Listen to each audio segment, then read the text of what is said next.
Joplin residents and residents of everywhere alike, do not drink and drive.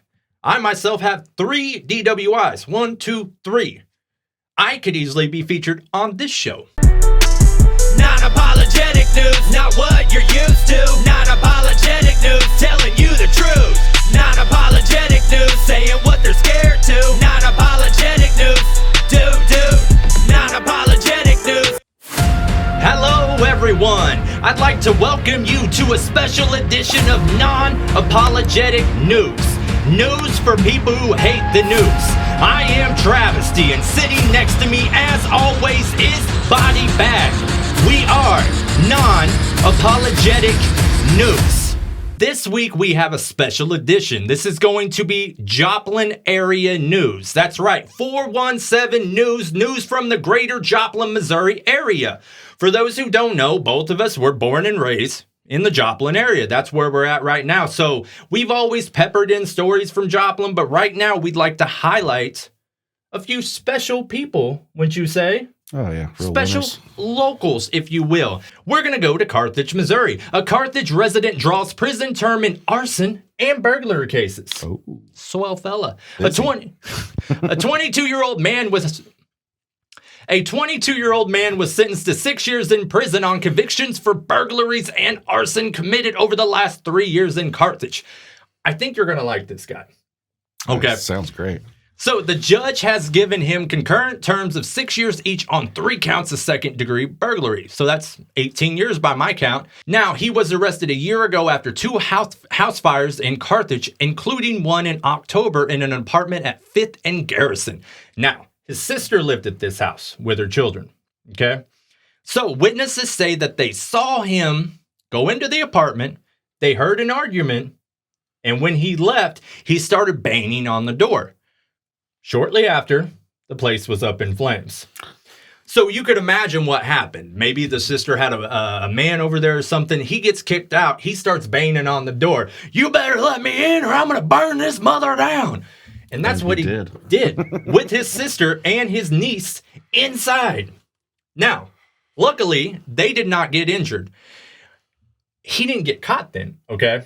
So he got caught a little bit later. I believe it was 9 days later. The cops discovered him in a bed at a house that had just recently burnt down. So he burns the house down. Then he sleeps in the remains of the house. He had a meth pipe and straw in bed with him when he was found by a police officer who was walking through the burnt out structure. Of course he did. Now, this 22-year-old man is no stranger to this sort of thing. Just a few years ago, when he was 19, he did something pretty foolish. So he went to El Charro on Grand in Carthage, and he broke in. The alarm starts going off, right? As it should. And they start trying to disable it. Bear in mind, they don't know shit about shit. So they're just, boop, boop, boop, boop. It's not 1, 2, 3, 4. So they wind up leaving, and they go right down the road to a Mexican restaurant that I cannot pronounce on East Central Street, broke in, stole the cash register, and got themselves some snacky cakes and some soda pops, right? So this guy is, he's going to be gone for a while, I believe. His name, we might as well say his name. His name is Brian? Maybe we shouldn't say his name. Brian? I'm not stupid, guy. It's not Brian. It's not B-R-I-A. Maybe I am stupid. It's not Brian. It's B-R-A-Y-A-N. Brian. It's fancy Brian. Okay, you know what? I just got this whole dude's history. Check it out. He had a mother who was super trendy, and she's like, we're going to name the young man Brian. Okay? She was a partier. Probably an addict. Shortly after she has him, she realizes, I can't keep up with this lifestyle I like. Maybe this was more of a fancy idea to have a child. So she gives little Brian to grandma. Now, grandma is too old to pay attention. So Brian starts running the streets, and he finds comfort in the warmth of a big lighter and the power it possessed. Boom.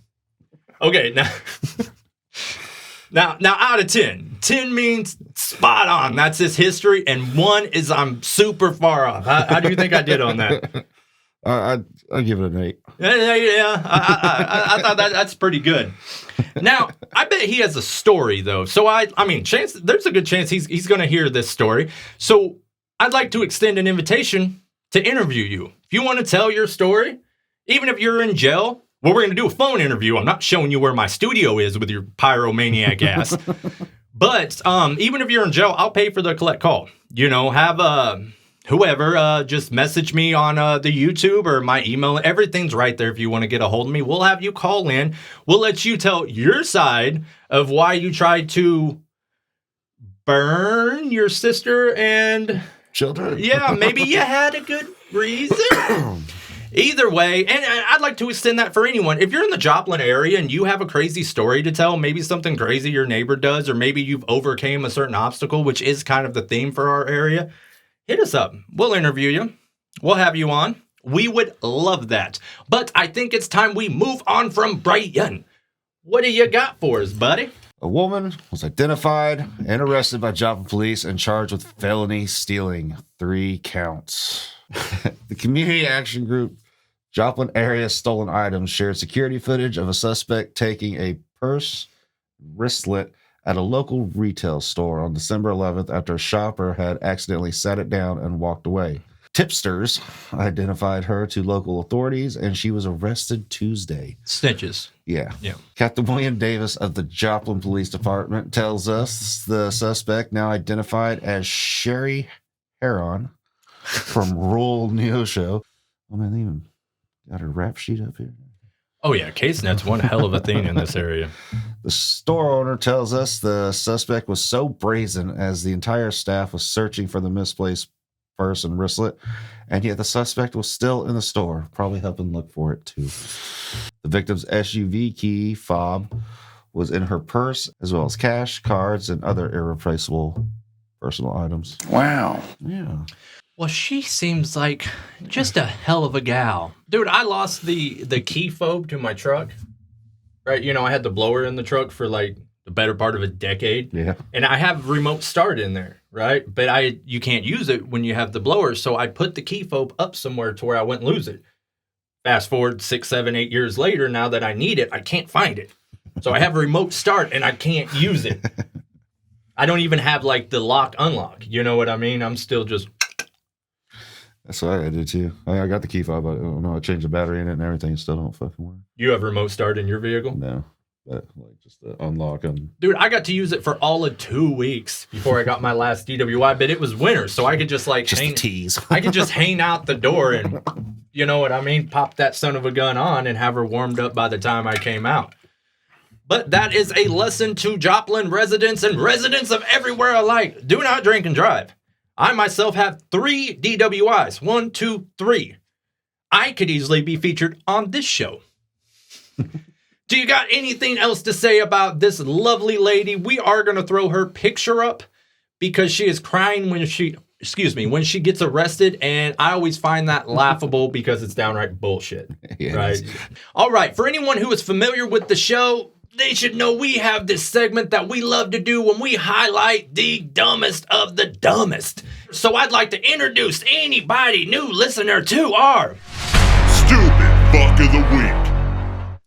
This honor goes to someone who stole a particular item that we've talked about on this show probably at least 4 or 5 times now. Now, just by knowing that and not by looking at the screen, what would you think that item would be? I'm probably going to say some catalytic converters. Catalytic converters. And everyone can quit messaging me saying I say it wrong.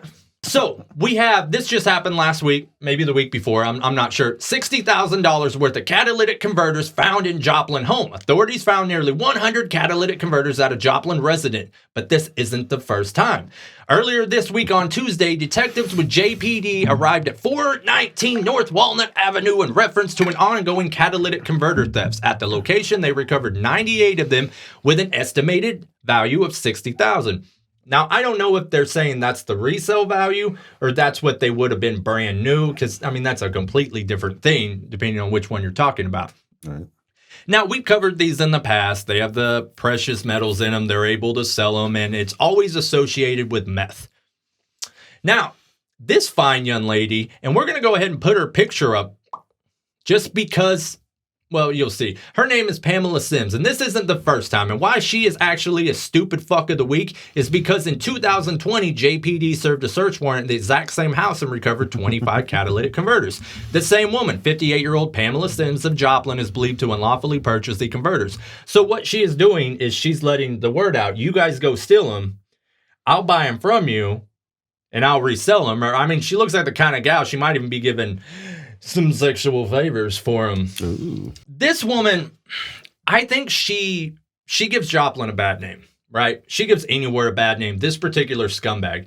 Because the area we live in, you know, there's not that much, there's money in little spots, but there's not that much money. So what this makes me think of is that, like, there's a lot of single mothers in this area, right? Because the baby daddies are off doing meth and stealing catalytic converters. So I think of like the single mother who is going out to start her vehicle to take her child to childcare she can't afford on her way to work, and she's barely making ends meet, and then she realizes her car's essentially disabled because of this scumbag. And that shit just kind of pisses me off. If you need to steal to get by, I don't have a problem with that. I about just incriminated myself, but I don't have a problem with that. But do it to like a large organization. Do it to a rich person. Come on, do not steal from the poor. You are the lowest of the low if you do. And how ballsy is that to actually go up and get underneath someone's vehicle? I'm not sure how they cut them off, but let's say they use a Sawzall. That's loud. For sure, you got to jack it up too. Do you? I think so. Yeah, because I was a while back. Dude went into a car lot and was trying to get a bunch, and the fucking jack slipped and crushed them. Oh, yeah. Well, say like if you use a cutoff wheel, that's going to throw sparks. That's going to be loud. You do it by hand. That's going to. I mean, it's ballsy, but I guess in an apartment complex, it might be kind of easier.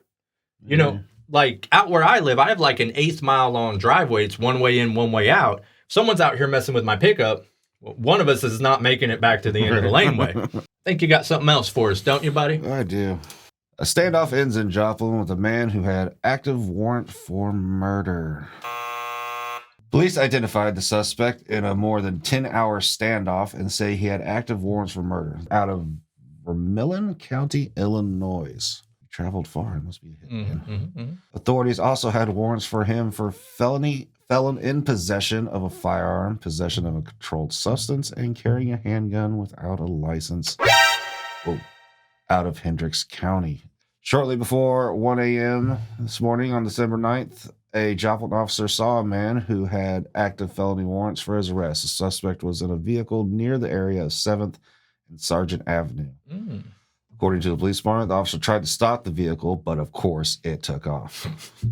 After a short pursuit, the suspect stopped in the 200 block of South Connor Avenue, and the man ran on foot into a home at 215 South Connor.